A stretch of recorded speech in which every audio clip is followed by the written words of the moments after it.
அபூர்வ ராகம். ல.ச. ராமாமிர்தம் எழுதிய சிறுகதை. வீணையின் ஸ்வரக் கட்டுகளை விருதாவாய் நெருடிக் கொண்டிருக்கையில் திடீரென்று ஒரு வேளையின் பொருத்தத்தால் ஸ்வர ஜாதிகள் புதுவிதமாய் கூடி ஒரு அபூர்வ ராகம் ஜனிப்பது போல் அவள் என் வாழ்க்கையில் முன்னும் பின்னும் இல்லாது முளைத்தாள். இல்லாத சூரத்தனமெல்லாம் பண்ணி கோட்டையையும் பிடித்து ராஜகுமாரியை பரிசிலாய் மணந்த ராஜகுமாரனைப் போல் நான் அவளை அடைந்து விடவில்லை. நாங்கள் சர்வசாதாரணமாய் பெரியோர்களால் நிச்சயிக்கப்பட்டு அவர்கள் 3 நாள் முன்னதாகவே வந்து நடத்தி வைத்த முகூர்த்தத்தில் மணந்து கொண்டவர்கள்தாம். ஆகையால் இறுதி செய்யாத செயலையோ நம்பாத விஷயங்களையோ தேடி அலைய வேண்டாம். நான் முதலில் என்னைப் பற்றி சொல்லிவிடுகிறேன். வாழ்க்கையில் என் லட்சியம் என்னவென்றால் ஒன்றும் செய்யாமல் இருப்பதுதான். எனக்கு கால்நடையாய் ஊர்களைச் சுற்ற வேண்டும் என்று ஆசை. மூட்டையில்லாமல் முடிச்சில்லாமல் கண்ட இடத்தில் அகப்பட்டதை தின்று கையலம்பிவிட்டு வாசல் திண்ணையிலோ மரத்தடியிலோ படுத்து உறங்கிவிட்டு மேகங்களை குன்றுகள் தடுத்து குடம் குடமாய் மழை கொட்டும் மலை நாட்டின் கமுகுச் சோலைகளையும் மாடுகளைப் போல் மந்தை மந்தையாய் யானைகள் மேய்வதையும் பார்க்க வேண்டும். அசைவற்ற மனதில் அமைதி நிறைந்ததாய் பார்த்தவர்கள் சொல்லிக் கொள்ளும் கன்னியாகுமரியின் கடற்கரையில் ஓங்கி நிற்கும் மணல் குன்றுகளில் ஒன்றின் மேல் உட்கார்ந்து கொண்டு சூரியாஸ்தமனத்தை பார்க்க வேண்டும் என்று ஒரு ஆசை. நான் மொத்தத்தில் வேண்டுவது ஒன்றும் வேண்டாம் என்பதே. இதனால் எனக்கு உலகத்தில் வெறுப்பு அல்லது ஞானப் பைத்தியம் பிடித்துவிட்டது என்று இல்லை. எனக்கு வாழ்க்கையில்தான் பற்று. அதை விட்டால் வேறு நம்பிக்கையில்லை. கண் கண்டதில் நம்பிக்கையில்லை. அதை தள்ளிவிட்டு காணாததை தேடி எப்படிப் போவேன்? ஆனால் என் இஷ்டப்படி இவ்வுலகத்தை அனுபவிப்பதில்தான் எனக்கு ஆசை. இந்த மிருகத்தனம் என்னுடனேயே பிறந்துவிட்டதென்று நினைக்கிறேன். என் உடலில் என் அப்பனின் மிருக ரத்தம் ஓடிற்று என்று நினைக்கிறேன். என் அப்பன் ஒரு உதவாக்கரை, ஓடுகாலி, சீட்டாட்டம், புகையிலை, கஞ்சா கூட உண்டாம். கிளியை வளர்த்து பூனைக்கு கொடுத்த மாதிரி என் தாய் என் அப்பனுக்கு வாழ்க்கைப்பட்டு விட்டாள். என் அப்பன் தோற்றம் எப்படி என்று கூட அறியேன். நான் வயிற்றில் 6 மாதம் இருக்கையிலேயே வீட்டை விட்டு ஓடிப்போனவன் இன்னமும் திரும்பி வரவில்லை. என் தாய் இன்னமும் குங்குமம் அணிந்து கொண்டுதான் இருக்கிறாள். இருந்தும் என் அப்பனின் கதி நாங்கள் இருவரும் ஒருவருக்கொருவர் வெளியிட்டுக் கொள்ளாது உள்ளூர வேதனைப்பட்டுக் கொண்டு என்றும் தீராததோர் சந்தேகம். எப்பவுமே அப்படித்தானாம். திடீர் திடீரென்று வருவது, அகப்பட்டதை சுருட்டிக் கொள்வது, உடனே ஓட வேண்டியது. அப்படியும் எனக்கு முன் 4 பிறந்து இறந்துவிட்டன. நான் மாத்திரம் தங்கிவிட்டேன்.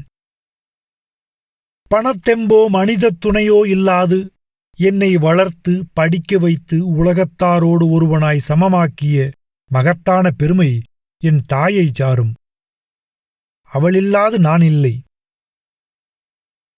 இருந்தும் தன் கடமையைச் செய்யத் தவறி நான் என் கண்ணாலும் கண்டிராத என் தகப்பனைத்தான் என் மனம் நாடிற்று. அடிக்கடி அவனைப் பற்றி சிந்திப்பேன். நான் தலையை சாய்த்து கொண்டு யோசிக்கையில் அப்படியே என் அப்பன் மாதிரி இருக்கிறதென்று அம்மா சொல்வாள். என் தாயிடத்தில் எனக்கு மரியாதை, நன்றி. ஆனால் அப்பனிடம்தான் ஆசை. காரணம்? காரணமே இல்லாத சில வேடிக்கைகள் உலகத்தில் இருக்கின்றன. உலகத்தில் தன்னை படாத பாடு எல்லாம் படுத்தி வைத்த கடவுளிடத்தில் அம்மாவுக்கு அபார பக்தி, பூஜை, புனஸ்காரம், பட்டினி, பலகாரம், ஆச்சாரம், அனுஷ்டானம் எல்லாம் அமர்க்களம். நாள் கிழமை வந்தால் வயிற்றில் சோறு விழுவதற்குள் விழிகள் மலையேறிவிடும். அம்மா பட்டதில் 1/4 பங்கு கூட பட்டிராத எனக்கு மாத்திரம் ஏன் பக்தி இல்லை? அவளுக்கு எவ்வளவு மறு உலகத்தில் நம்பிக்கையோ அத்தனைக்கு அத்தனை என் மனம் இங்குதான் ஊன்றி நின்றது. எதற்கு சொல்ல வந்தேன் என்றால், எப்படியோ அம்மா இருக்கும் வரை அவளுக்கு அடங்கி சமர்த்த பிள்ளையாய் இருந்துவிட்டு அவள் கடன் கழிந்ததும் உதறி தோளில் போட்டுக்கொண்டு ஊரை விட்டு கிளம்பிவிட காத்திருந்தேன். ஆயினும் அம்மா என்னை சும்மா விடும் வழியாயில்லை. ஜாதகங்களை போட்டு புரட்டிக் கொண்டு இருந்தாள். ஆரம்பத்தில் ஜயம் என் பக்கம்தான் இருந்தது. லேசில் ஜாதகம் ஒத்துக்கொள்ளவில்லை. நம் ஜாதகம்தான் அலாதி ஜாதகமாயிருக்கிறதே. அப்படியோ 1-2 பெண் பார்க்க போன இடத்தில் குற்றம் குறை சொல்லி தப்பித்துக் கொண்டேன். அம்மாவுக்கும் அலுத்து விட்டது. அப்புறம் ஒரு ஜாதகம் வந்தது. பொருத்தம் ஏதோ சுமார்தானாம். அம்மாவுக்கு அவ்வளவு திருப்தி இல்லை. பெண் அமாவாசையில் ஜனனம். பெண் பார்க்க போவோமா என்றாள். என் பதில்தான் எப்பொழுதும் என்னிடம் தயாராயிருக்கிறதே, பிடிக்கவில்லை என்று. ஆகையால் பெண் பார்க்கப் போனோம். நீலம் உடுத்தி இறை தின்ற பாம்பு போல கனத்து பின்னல் முழங்காலுக்கும் கீழ் தொங்க நிமிர்ந்த தலை குனியாது சமையலறையினின்று வெளிப்பட்டு வந்து நமஸ்கரித்து மையிட்ட கண்களை ஒருமுறை மலர விழித்து புன்னகை புரிந்து நின்றாள். அவ்வளவுதான். அவள்தான் நான் கண்ட அபூர்வ ராகம். சில விஷயங்கள் நடந்து விடுகின்றன, கால காரணங்கள் அற்று. அவை நேர்ந்ததற்கு நேர்ந்ததுதான் சாட்சி. அம்மாதிரி முன்னும் பின்னும் அற்றது எங்கள் சந்திப்பும் வாழ்வும். அவள் அத்துடன் விடவில்லை. கணீரென்று, பஜ்ஜிக்கு உப்பு சரியாயிருந்ததோ, நான் தான் பண்ணினேன் என்றாள். அம்மாவுக்கு தூக்கி வாரி போட்டது. அவள் வீட்டாருக்கு கூட முகம் மாதிரியாகப் போய்விட்டது. திடீரென்று எல்லோர் முகத்திலும் வழிந்த அசடை கண்டு எங்கள் இருவருக்கும் தான் சிரிப்பு தாங்க முடியவில்லை. கையை கொட்டி கலகலவென்று நகைத்து சமையலறைக்குள் மறைந்தாள். அம்மாவுக்கு இந்த சம்பந்தம் பிடிக்கவில்லை. ஏண்டா, இவளை விட எவ்வளவோ ரம்பைகளை தள்ளிவிட்டாயே, இவளிடம் என்னடா கண்டுவிட்டாய்? கண்ணங்கரையல் என்று தொட்டால் கூட ஒட்டிக்கொள்ளும் போலிருக்கிறாள். ஏனம்மா, நான் சிவப்பாயிருக்கிறேன் என்று என் நிழல் எனக்காக சிவப்பாயிருக்கிறதா? இல்லை அது கருப்பாயிருக்கிறதென்று அதை தனியாய் அறுத்துத்தான் எரிந்து விடுகிறதா? அது மாதிரி அவள் எனக்காகவென்றே பிறந்திருக்கிறாள். அதுவும் அமாவாசையா பார்த்தா? எத்தனையோ நாட்களில் ஒன்று. மயிர் நீளம் எவ்வளோ பார்த்தையா? வீட்டுக்கு ஆகாதென்று சொல்வார்கள். அதெல்லாம் மயிர் கட்டையாயிருக்கும் பொம்மநாட்டிகள் அசிகையில் சொல்லும் பேச்சு. சபாஷ், எனக்கு கூட இவ்வளவு சாமர்த்தியமாக பேச வருகிறதே. பாடக்கூட தெரியலையேடா. அவளே ஒரு ராகம். அவள் தனியாய்க்கூட பாடணுமா? என்னடா வெட்கமில்லாமல் பிதற்றுகிறாய்? எல்லாம் கிடக்கட்டும். என்னதான் இந்த காலத்து பெண் என்றாலும் 10 பேர் நடுவில் கூடத்தில் லஜ்ஜை இல்லாமல் பஜ்ஜிக்கு உப்பு போதுமா என்று கேட்டுதே. ஏதேது இப்பவே இப்படி இருந்தால் போக போக ஊரையே விட்டுவிடுவாள் போல் இருக்கிறதே. அவள் பேசவில்லை அம்மா, ராகம் பேசுகிறது. அபூர்வ ராகம். அரங்கேறுபடி கஷ்டம்தான். இதோ பார், நான் கல்யாணம் பண்ணிக்க வேண்டுமென்று இருந்தால் அதுவும் உனக்காகத்தான் பண்ணிக்கணும். அவளைத்தான் பண்ணிக்கொள்வேன். இல்லாவிட்டால்... ஆகையால் எங்கள் இருவருக்கும் மனம் நடந்தது. இனிமேல்தான் சிரமம். நாங்கள் இன்ன மாதிரி இருந்தோம் என்று சித்தரிக்க மேற்கொண்ட முயற்சி கேவலம் ஒரு புருஷன் பெண் ஜாதியின் அந்தரங்க வாழ்க்கையை அம்பலமாக்கும் விரசமாய் முடியுமா? அல்லது எங்கள் இளமையின் புதுமையில் வாழ்க்கையையே ஒரு மகா சங்கீதமாயும் அதில் அவளை ஒரு அபூர்வ ராகமாகவும் பாதித்து அதன் சஞ்சாரத்தை உருவாக்கும் வசன கவிதையாக அமையுமா? அறியேன். வாஸ்தவத்தில் இவ்வரலாற்றில் என் பாத்திரம் எவ்வளவு முக்கியமானதென்று எனக்கு இன்னமும் நிச்சயமாகவில்லை. நான் இப்பொழுதிருக்கிற மாதிரி அப்போது இல்லை. முன்னை விட எனக்கு இப்போது நாகரீகம் முற்றிவிட்டது. என் உடலில் ஓடிய என் அப்பனின் மிருக ரத்தம் சுண்டிவிட்டது. நானும் என் தாயின் இஷ்டப்படி எல்லோரும் போல் ஆகிவிட்டேன். பாழடைந்த கோவில் மூலவர் மேல் எலியும் பெருச்சாளியும் ஓடுவது போல் என் மேல் பேரன் பேத்திமார் ஏறி விழுந்து விளையாடுகின்றனர்.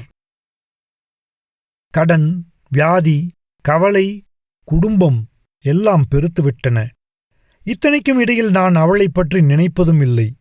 ஆயினும் ஏதாவது ஒரு சமயம், இப்பொழுது நடக்கும் ஏதேனும் ஒரு சம்பவம் பழைய நினைவுகளை கிளப்பிவிட்டு நெஞ்சு படபடக்கையில் அது பழைய இரத்த வேகத்தின் சாயையோ அல்லது வயதான கோளாறுதானோ என்று சந்தேகமாயிருக்கிறது. அபூர்வ ராகம், அதே வக்கரிப்பு, பிடாரன் கை பிடிபடாத பாம்பு போல அபாயம் கலந்த படபடப்பு, ஸ்வரஸ்தானங்கள் பிடிபடாது பழகப் பழக எல்லையே அற்றது போல நடையுடை பாவனைகளில் சிந்தும் ஒரு கவர்ச்சி, வேட்டையில் வேடுவன் மேல் பாயத் திரும்பிய மிருகம்போல் பயந்த ஒரு முரட்டுத்தனம், சிலிர்சிலிர்ப்பு. அவள் அம்மாவை மயக்கிவிட்டாள். அம்மாவுக்கு வேண்டிய பணிவிடை, பக்தி, ஆச்சாரம் எதிலும் குறையவில்லை.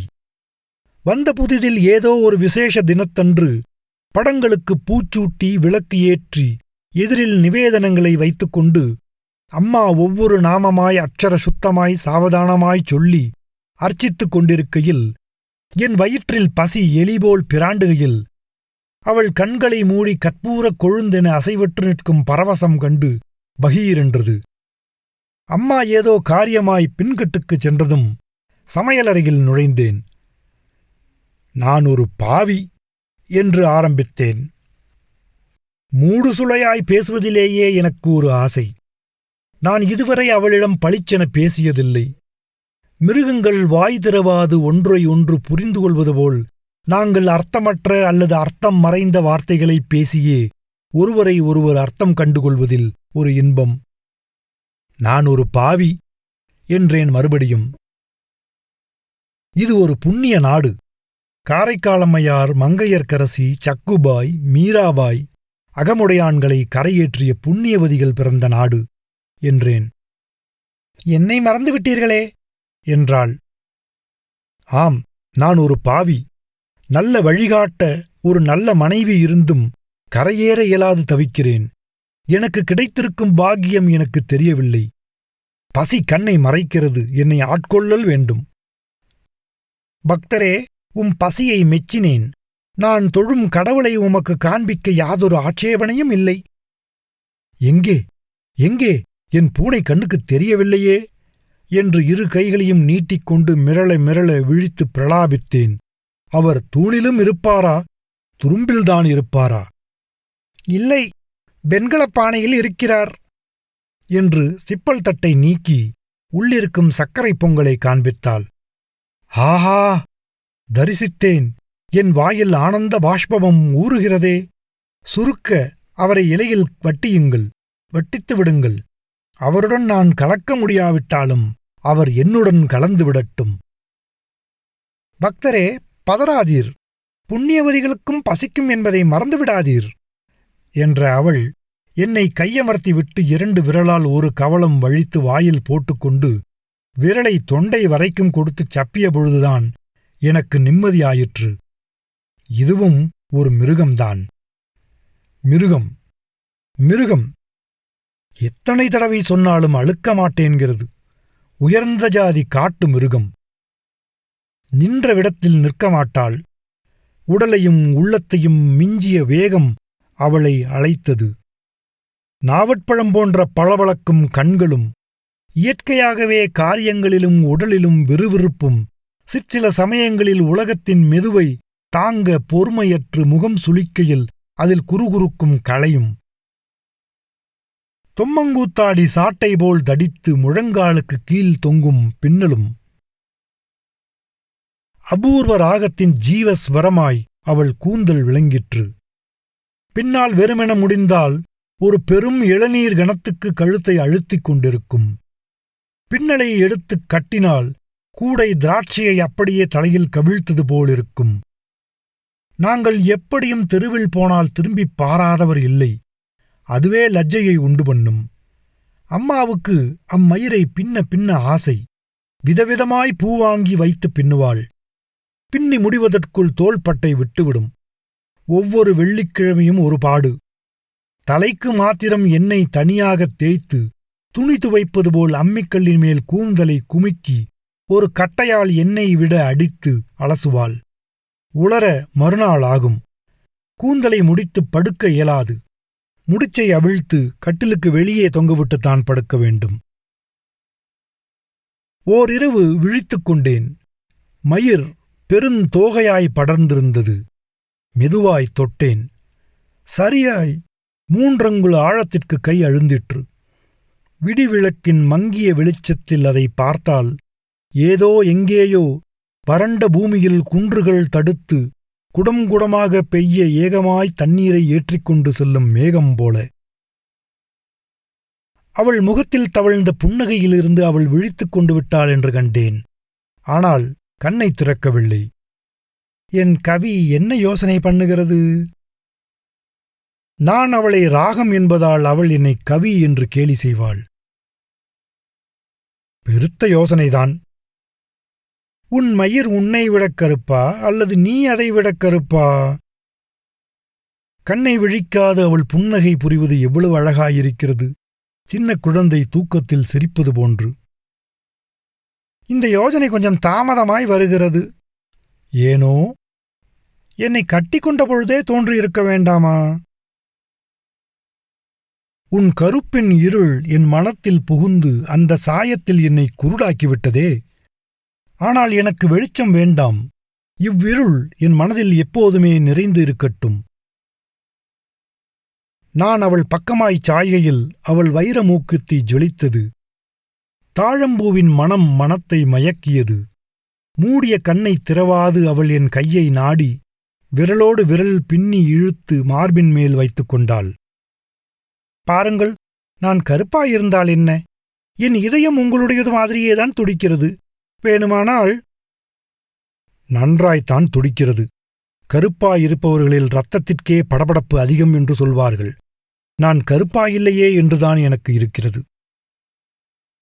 2 பேரும் ராகமாய்விட்டால் அப்புறம் ராகத்தை வாசிக்க யாராவது வேண்டாமா? அதனால்தான் என் கவி சிவப்பாயிருக்க வேண்டும். நான் ராகம் கருப்பாகத்தான் இருப்பேன். என்னை கட்டி வாசிக்கும் என் கவி சிவப்பாகத்தான் இருக்க வேண்டும். கவிக்கு ராகம் வேண்டுமெனில் ராகத்திற்கும் கவி வேணும். நாம் இருவரும் கொஞ்ச நாள் பிரிந்திருந்து பார்ப்போமே என்றேன். இப்போது சொல்லிவிடுகிறேன். இதுதான் எங்கள் வாழ்க்கையில் அடிப்படையான பெருங்குறை. எங்கள் ஒற்றுமை. சில ஒற்றுமைகள் இருக்கின்றன. நாசத்திற்கே வித்தான பயங்கரமான ஒற்றுமைகள். காற்றுடன் நெருப்பு, விளக்கோடு விட்டில், மூங்கிலோடு மூங்கில். அவள் கண்கள் திறந்தன. படுத்திருந்த போதிலும் பாய்ச்சலில் பதுங்கிய சிறுத்தை போல் ஜாக்கிரதையானாள். ஏன், நான் என்னத்த பண்ணிவிட்டேன்? என்மேல் என்ன கோபம் என்று கேட்கவில்லை. வெறுமனே இருந்து பார்ப்போம் என்றேன். உனக்கு உன் பிறந்த வீட்டிற்கு போக வேண்டுமென்று இருக்காதா?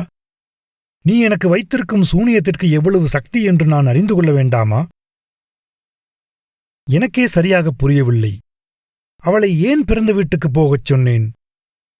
ஒருவர் சக்தியை ஒருவர் ஆழம் பார்க்க வேணும் என்று இருக்கலாம். மிருகங்கள் தங்கள் பலத்தை ஆராய்வது போல. அல்லது அவள் என் அருகில் இருப்பது கனிந்த தழலின் அழகை கையில் ஏந்தி அனுபவிக்க முயல்வது போன்றிருக்கலாம். இருந்தும் சொன்னதும் ஏன் சொன்னேன் என்று மனம் அங்கலாய்க்க ஆரம்பித்துவிட்டது.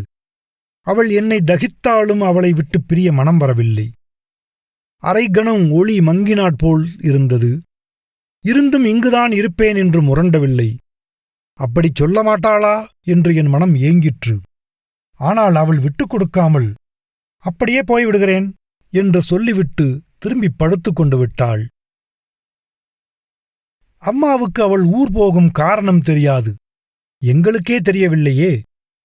ஏதோ சாக்குச் சொல்லி அவள் சகோதரனை வரவழைத்தாகிவிட்டது. வாசலில் வண்டி நின்றது. என் அறைக்குள் வந்து நின்றாள். நான் ஒரு புத்தகத்தை வைத்துக்கொண்டு மனம் அதில் அழுந்தாது மும்முரமாய் படித்துக் கொண்டிருந்தேன். வருகிறேன் என்றாள். மயிரை பளபளக்க அழுந்த வாரி நெற்றியில் நடுவகிடு எழும் இடத்திலும் புருவங்களுக்கும் மத்தியில் குங்குமமிட்டிருந்தாள். பவழ மாலை அகஸ்மாத்தாய் மேலாக்கின் வெளியே வந்திருந்தது. உள்ளங்கையிலும் கால்விரல் நகங்களிலும் அம்மா ஆசையுடன் இட்டிருந்த மருதாணி பற்றியிருந்தது. இந்த நிமிஷம் கூட தடுத்தால் நின்று விடுவாள். போவதற்கு இருக்கிறாய், வருகிறேன் என்கிறாயே என்று விகடமாக கேட்கலாமா என்று தோன்றிற்று. நான் போவது நீ போகச் சொன்னதால்தானே என்று கேட்டுவிட்டால் எப்படி என் தோல்வியை ஒப்புக்கொள்வேன்? ஏன் முகம் வெளுத்திருக்கிறது என்றேன். அதெல்லாம் ஒன்றுமில்லை. இப்போ வரும் சோப்பிலேயே சுண்ணாம்பு அளவுக்கு மிஞ்சி கலந்திருக்கிறது. என் கருப்பு கூட வெளுக்கும்படி இருந்தால். உங்களுக்கு ஏன் கண் சிவந்திருக்கிறது என்று புன்னகை புரிந்தாள். ஆமாம், தூசி விழுந்திருக்கும் என்று கண்ணை நன்றாய் கசக்கிக் கொண்டேன். போய் வருகிறேன். அவள் ஊருக்குப் போய் 1 வாரம் ஆகிவிட்டது. இதென்ன வாழ்க்கை? இவ்வளவு சூன்யமாக கூட இருக்க முடியுமா என்ன? எதை தொட்டாலும் எடுத்தாலும் நினைத்தாலும் அவள் உருவம் இடைமறித்துக் கொண்டு நின்றது. பளபளக்க வாரி முடிந்த மயிரும் நெற்றியில் நடுவகிடு எழும் இடத்திலும் 2 புருவங்களுக்கு மத்தியில் இட்ட பொட்டும் மேலாக்கின் வெளிவந்த பவள மாலையும் உள்ளங்கையிலும் கைகால் நகங்களிலும் பற்றிய மருதாணியும். சோறு தொண்டையில் விக்கியது. உலகம் ஏன் இவ்வளவு சோபையற்று விட்டது? அல்லது எனக்குத்தான் இறக்கை ஒடிந்து விட்டதா? என்னடா, நீயா கல்யாணமே வேண்டாமென்ற பிள்ளை என்று அம்மா கேலி பண்ண ஆரம்பித்து விட்டாள். அதெல்லாம் ஒன்றுமில்லை அம்மா, வெயில் அல்லவா என்று மீசையை முறுக்கிக் கொண்டு சிரித்தாலும் என் சிரிப்பு என்னையே ஏளனம் பண்ணிற்று. இருப்பு கொள்ளாது நடந்து கொண்டே சென்றேன், கால் இழுத்து கொண்டு போனபடி. எதிரே ஒரு பிணம் வந்தது. பிராமணப் பிணம். கொட்டுப்பறை, பூப்பல்லக்கு ஒன்றும் இல்லாது சுட்டுப் பொசுக்குவதற்காக அவசர அவசரமாய் எடுத்துக்கொண்டு ஓடுகிறார்கள். முறுக்கான வாலிபம். வயது 20-25 தான் இருக்கும்.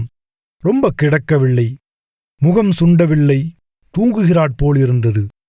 எந்த நிமிஷம் எங்கே என்ற சாவு காத்திருக்கையிலேயே வாழ்க்கையில் சௌகரியமாயிருக்க முடிந்தும் ஒருவரையொருவர் பரீட்சை பார்த்து கொண்டு விரல் வழி வழியவிட்ட தேன் போல வாழ்நாளை நழுவ விடுகிறோம்.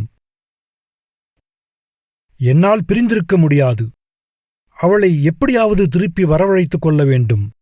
என் தோல்வியை ஒப்புக்கொள்ளாது. சட்டென்று ஒரு யோசனை தோன்றிற்று. அசட்டு யுக்தியோ சமத்து யுக்தியோ, அப்பொழுது என்ன தெரிகிறது? நேரே தபால் ஆபீஸுக்குச் சென்று ஒரு தந்தி அடித்தேன். கடுஞ்சுரம், அபாயம், புறப்பட்டு வரவும். நாளை காலை போய்ச் சேரும். அலறி புடைத்துக் கொண்டு ஓடி வருவாள். பார்த்துப் பரிகசிக்கலாம். அப்படியே ரொம்பவும் கோபித்துக் கொண்டாலும் ஏதேனும் சமாதானம் சொல்லிக் கொள்ளலாம். எப்படியோ வந்துவிடுவாள். இரவு இத்தனை நாளாக இல்லாத நிம்மதியுடன் தூங்கினேன். நடு இரவில் யாரோ கதவை உடைத்தார்கள். தந்தி சார். தந்தி. வயிறு பகீர். தந்தி அனுப்புவதைப் போல் அல்ல, வந்த தந்தியை வாங்கி உடைத்துப் படிப்பது. பாம்பு கடித்துவிட்டது, புறப்படவும். அம்மா! அம்மா சுவாமி பிறையண்டை போய் கன்னத்தில் போட்டுக்கொள்கிறாள். இன்னும் 1/2 மணி நேரத்தில் வண்டி. புலி விளையாடப் போய் புலியே வந்தாச்சு. நாங்கள் போய்ச் சேரும் வரை இருப்பாளா? அவளைத்தான் காண்போமா? அவள் உடலை காண்போமா? வண்டியில் போகையில் கண்முன் மாலை கண்ட பிராமண பிணக்கோளம் மறுபடி சென்றது. இவ்வேளைக்கு அது சிதையில் எரிந்து சாம்பலாகிப் போயிருக்கும். அடமடையா, வாழ்க்கையோடு என்ன பரீட்சை?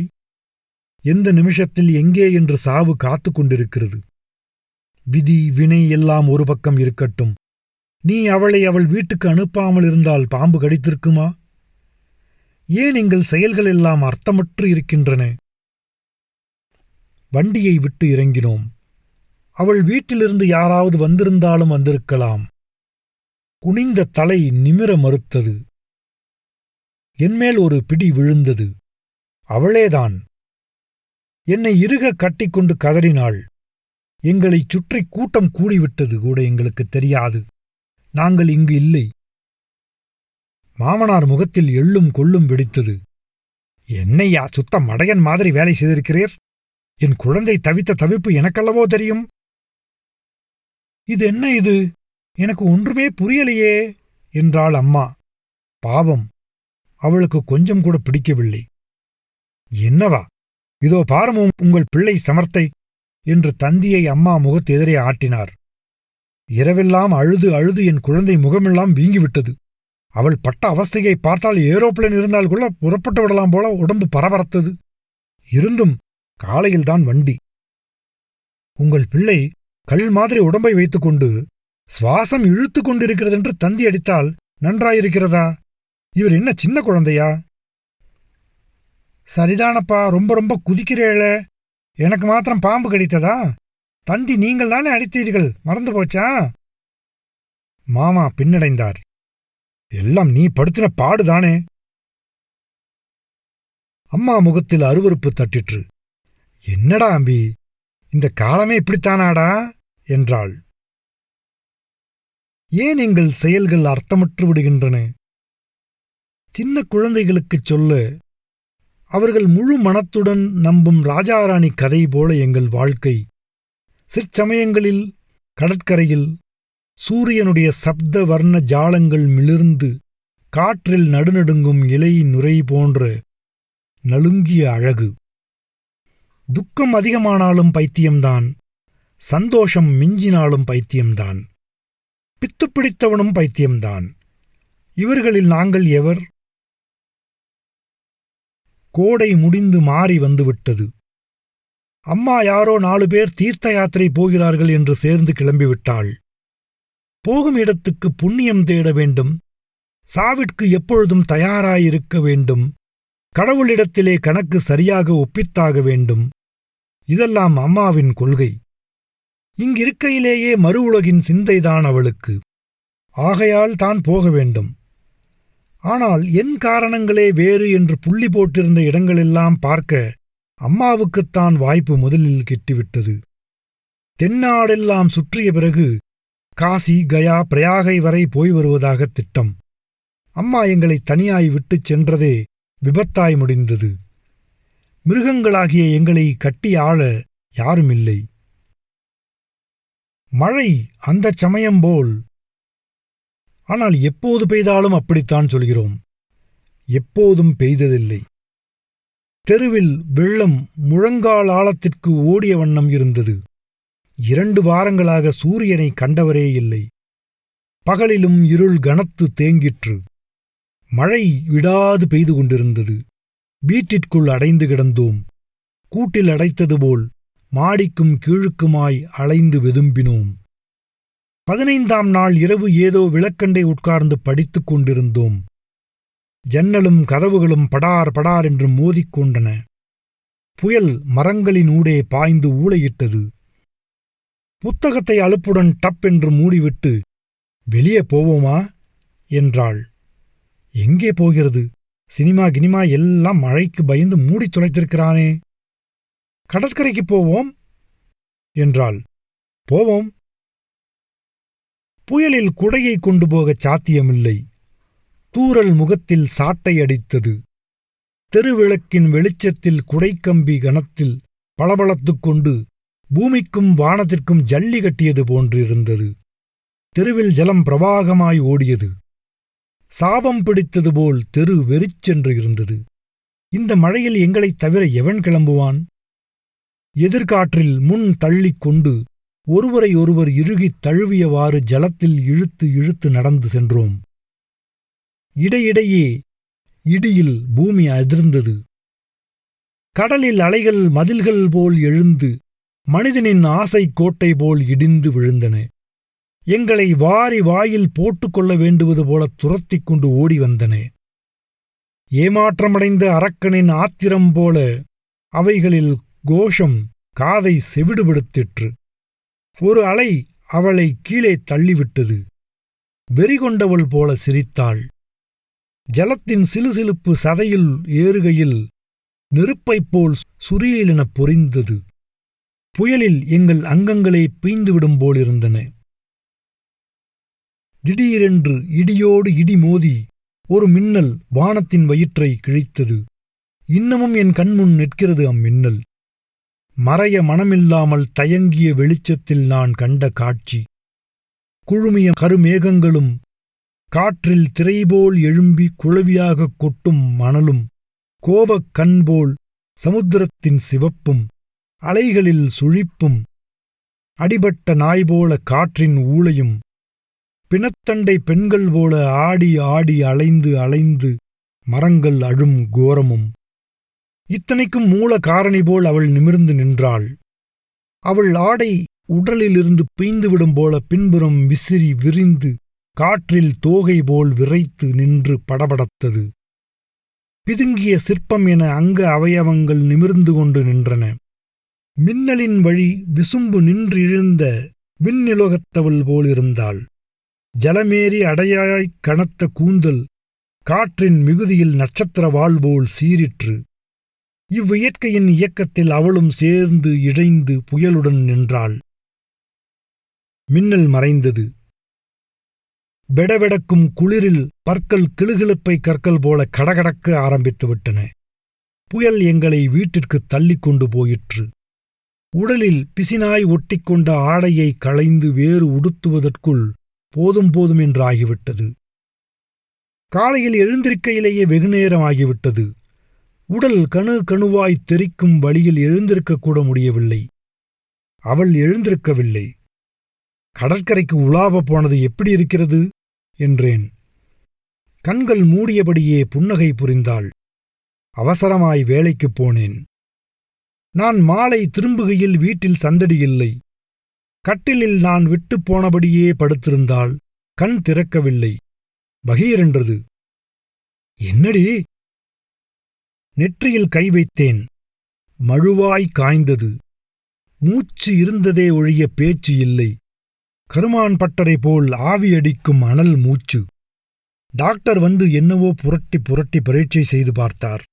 ஸ்மரணையற்று போட்டது போட்டபடி கிடந்தது அந்த உடம்பு. நின்ற இடத்தில் நிற்காது துருதுருக்கும் உடம்பு. இது நீங்கள் ஒண்டியாய் சமாளிக்க முடியாது என்றார். மூஞ்சியை முழு நீளம் வைத்துக்கொண்டு, ஆஸ்பத்திரி? ஆஸ்பத்திரி? நேற்றிரவு வெறிபிடித்து விளையாடினோம், இன்று ஆஸ்பத்திரி. விஷயம் முற்றிவிட்டது சார். வீட்டில் பெரியவாள் யாராவது இருந்தால் வரவழையுங்கள். அம்மாவுக்கு தந்தியா? நான் என்னுள் ஒடுங்கிப் போனேன். ஆஸ்பத்திரியில் கூட கூட்டத்தில் கோவிந்தா ஆகிவிடும். வீட்டில் பெரியவாள் யாராவது இருக்கட்டும், நான் வந்து பார்க்கிறேன். என்னவோ? உள் பிரக்ஞை இருக்கையிலேயே மண்டையில் சம்மட்டியில் அடிப்பது போலிருந்தது. அம்மாவுக்கு தந்தியடிக்க விலாசத்தையும் பணத்தையும் அவரிடமே கொடுத்துவிட்டு கட்டிலண்டை வந்து உட்கார்ந்தவன்தான். எத்தனை நாழி இப்படி இடம்பெயராது திக் பிரமை கொண்டு உட்கார்ந்திருந்தேனோ அறியேன். என்னில் என்னென்ன எண்ணங்கள் ஓடின அறியேன். வெளியே அடைமழை பெய்து கொண்டிருந்தது நினைவில் இருக்கிறது. எங்களுக்கு நம்பிக்கை இருக்கிறதோ இல்லையோ, ஒரு நாளும் தவறாது எரியும் சுவாமி விளக்கு 2 நாளாய் எரியவில்லை. அது நினைவிருக்கிறது. கண்ணெதிரில் கடுஞ்சுரம் அவள் புசுமையை உறிஞ்சுவதை பார்த்து கொண்டிருந்தேன். அது நினைவிருக்கிறது. வைத்தியர் தினம் 3 தடவை வந்தார். ஒவ்வொரு தடவையும் அவர் முகம் சுண்டியது. அது ஞாபகம் இருக்கிறது. என் தோளை பிடித்து குலுக்கினார். தைரியமாயிரும் ஐயா, உமக்கு முதலில் ஒரு ஊசி போட வேண்டும் போலிருக்கிறது. இந்த மும்முரத்தில் ஒரு மருந்தும் ஒன்றும் செய்வதற்கில்லை.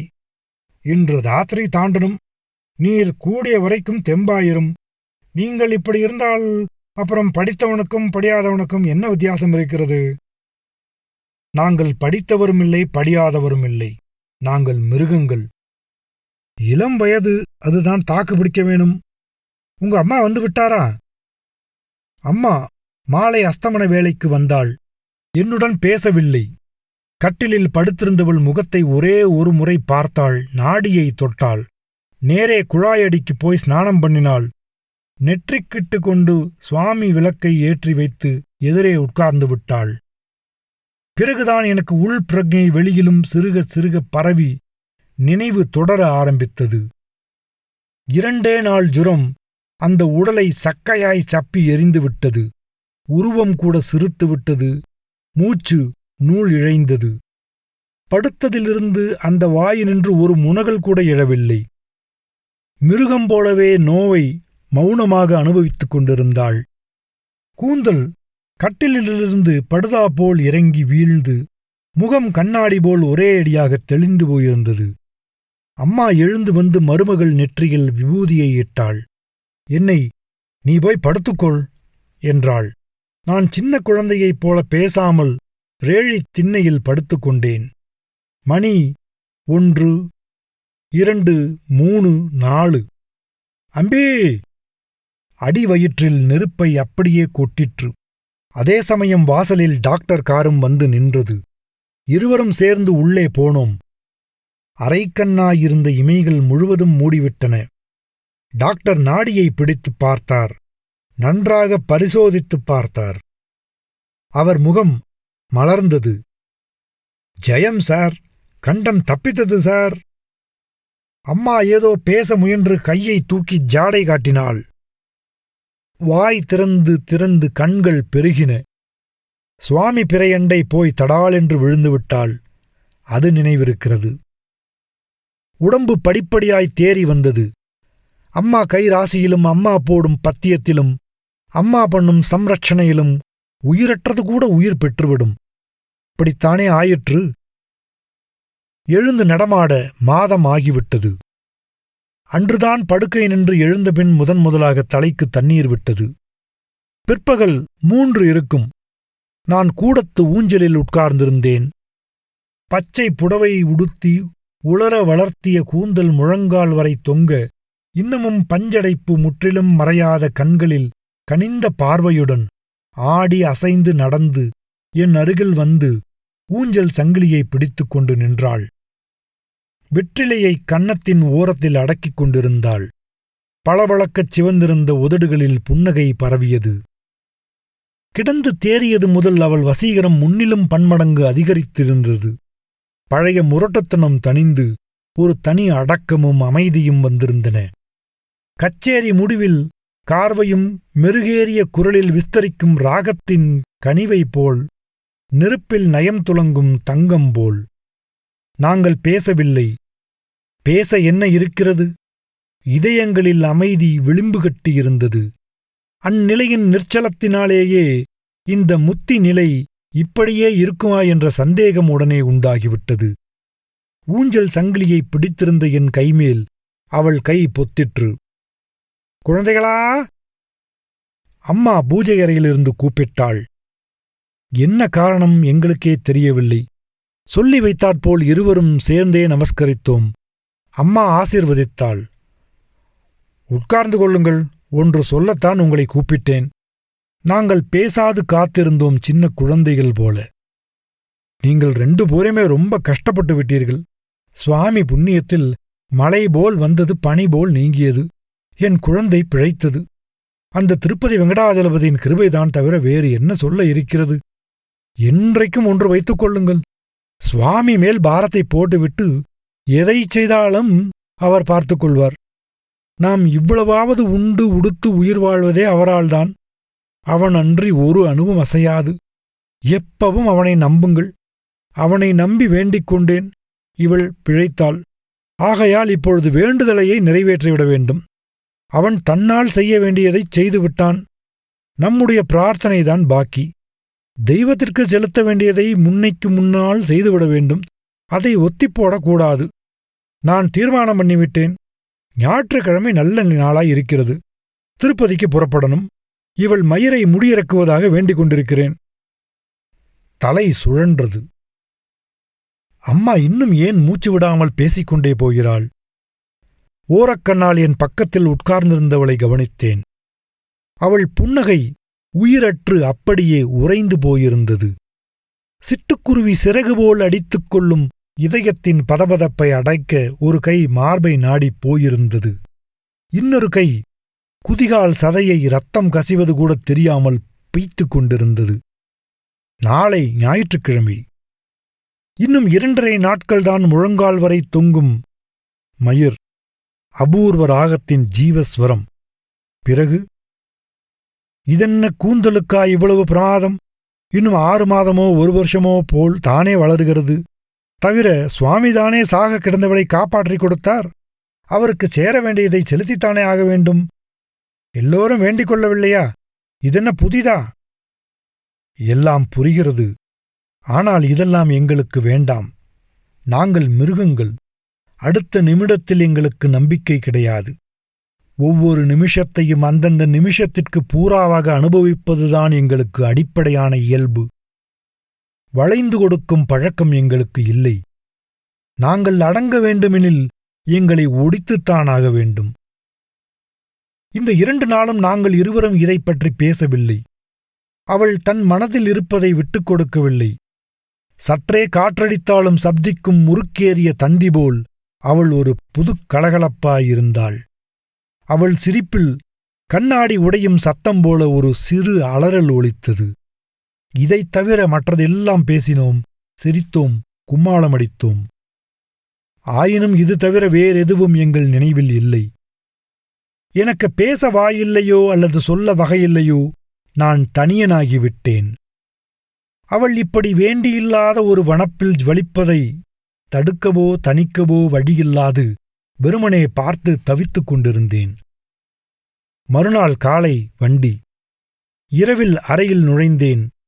அவள் கண்ணாடி எதிரில் உட்கார்ந்து கொண்டு மயிரை அழுந்த பளபளவென்று சீவி வாரி முடிந்து கொண்டிருந்தாள். என் மனத்தில் என்னென்னவோ எழும்பி குழப்பிற்று.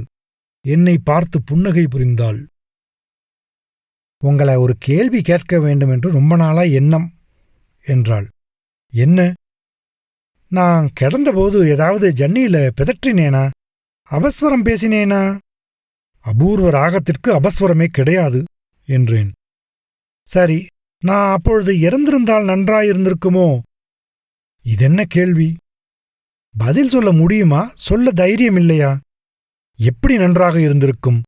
அபூர்வ ராகத்தின் நிரடலான நிரவல் கட்டத்தில் ராகம் தவறல், அதைவிட அவமானம் உண்டோ?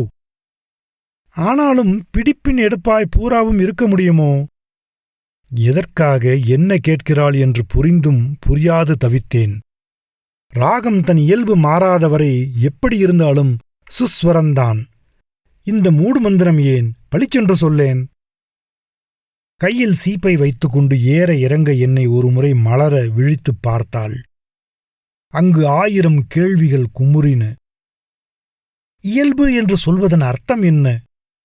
பட்சிகளுக்கு பறப்பதுதான் இயல்பு. இறக்கையை ஒடித்துவிட்டு இயல்பு மாறாதவை பட்சி பட்சிதான் என்றால் என்ன சரி? ராகத்திற்கும் பட்சிக்கும் என்ன வித்தியாசம்? இரண்டிற்கும் மேல் சஞ்சாரம்தானே. இப்போ என்னவென்கிறாய்? ஒன்றுமில்லை. ராகத்தினோட முடிவும் எடுப்பாய்த்தான் இருத்தல் வேண்டும். கொண்டையை போட்டுக்கொண்டு எழுந்தாள். எங்கே? கீழே போகணும். இதோ வருகிறேன். படுக்கையில் உட்கார்ந்தபடி யோசனையில் ஆழ்ந்தேன். வெளிப்படையாகச் சொல்லி ஆற்றிக்கொள்வதில் ஆறுதல் உண்டு. இப்படி வெளிக்காண்பிக்காமலே உள்படும் வேதனைதான் சகிக்க முடியவில்லை. நிம்மதியற்ற உறக்கத்தில் கண்கள் செருகின. நாளை காலை எழுந்ததும் அம்மாவிடம் சொல்லிவிடுகிறேன். திருப்பதிக்குப் போவது முடியாது. அம்மா சும்மா இருக்க மாட்டாள். வீட்டில் ரகளை நடக்கத்தான் போகிறது. நடக்கட்டும். கண்டிப்பாய் நடந்தே தீரும். இருந்தும் வேறு வழியில்லை. இதனால் தெய்வ கோபத்திற்கு ஆளானாலும் சரி, இதற்காக அம்மாவிடமிருந்து கண்மறைவாய் இருக்கும்படி நேர்ந்தாலும் சரி, தெய்வத்திடமிருந்து ஓடும்படியாயிருந்தாலும் சரி, எங்கேயாயினும் இருவரும் போய்விடுவோம். இதற்காக எங்கள் சுபாவம் மீறி எப்படி இருக்க முடியும்? அவளிடம் சொல்ல, அவளை எழுப்புவதற்காக அவள் பக்கம் கையை நீட்டினேன். அவள் இடம் வெறிச்சென்றிருந்தது. விழித்துக் கொண்டேன். அவளை காணோம். வருகிறேன் என்று போனவள் இன்னும் திரும்பி வரவில்லை. வரமாட்டாள் என்றும் எனக்கு உடனே தெரிந்துவிட்டது. எனக்குத் தோன்றியதே தீர்மானமாய் கடிகாரத்தில் மணியடித்தது. கூவிக்கொண்டே கீழே ஓடினேன். அம்மா விசுப்பலகை நின்று திடுக்கென்று விழித்துக்கொண்டு எழுந்தாள். என்னடா, அவளை காணோமே அம்மா. என்னடா பேத்தற? அவளை காணோமே அம்மா. அம்மா பறக்க பறக்க வாசலுக்கும் கொல்லைப்புறத்துக்கும் ஓடினாள். அவள் எங்கே அம்மா அகப்படப் போகிறாள்? என்னடா அம்பி உட்கார்ந்துட்ட? தேடேண்டா, என்னவாவது பண்ணேண்டா. ஐயோ, என் குழந்தைய காணோமேடா. எனக்கு பெரும் ஓய்ச்சல் கண்டுவிட்டது. பிரயோஜனம் இல்லை அம்மா. அவள் அகப்பட மாட்டாள். அவளுடைய உயிரற்ற உடலை நாம் காணக்கூட அவள் இசையாள். சுறாமீன்களுக்கு இரையானாலும் ஆவேன் என்று சமுத்திரத்திற்குள் நடந்து போய்விட்டாள். கடவுளுக்கு மயிரை கேட்டாய், உயிரையே கொடுத்து விட்டாள் போ. அவள் சொல்லிக் கொண்டுதான் போனாள். எனக்குத்தான் தெரியவில்லை. ராகம் முடிந்துவிட்டது. இனி வீணை வீணையாய் உபயோகப்படாது. அடுப்பில் வைக்கத்தான் சரி. நான் என்னுள் இறந்துவிட்டேன். இறந்தே போனேன். நீ எதைச் சொன்னாலும் கேட்கத் தயார்.